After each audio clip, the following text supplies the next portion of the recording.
All right. Hello, Rip. I had read Strong Enough recently, and in one of the articles you mentioned a 20 rep squat with a previous 10 RM.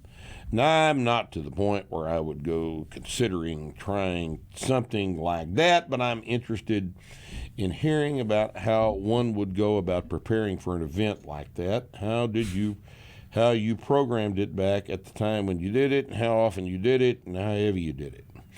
I know it's not really a part of any program you've espoused in any of the books or articles, but it is terribly interesting.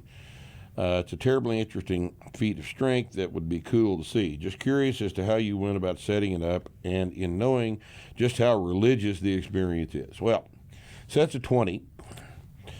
I think most of us back in the day had done sets of 20 because they were kind of in the media, the strength media was talking about how good sets of 20 were and everything. And I'll tell you, they're bullshit. They don't help a goddamn thing. Your legs get a little bigger temporarily from all the glycogen and shit that gets shoved into them in an attempt to recover from that kind of work. But sets of 20 work for about 6 weeks.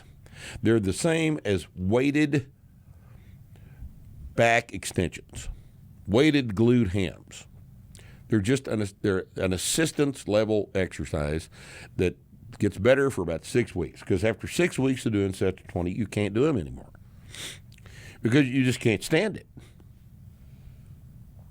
Because sets of 20 don't make you any stronger. Now let me try to wrap your head around this idea. Everybody's fighting now on the forum about high volume and all this other shit. All right.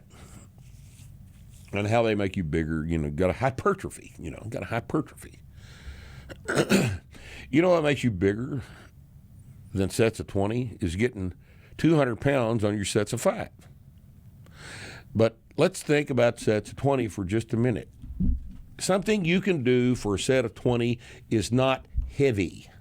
It is not a force production limited event because, and you'll find this out if you'll actually do the damn things. My PR set of 20 is 365.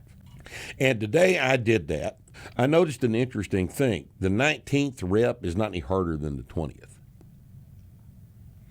And it really wasn't any harder than the 7th rep. It wasn't harder than the first one. Because if you can do it for a set of 20, it's not heavy. It's not heavy to you. Now, how did I get strong enough to do 365 for 20? Was it by doing 20s? Think carefully. I was squatting in the mid 500s at the time.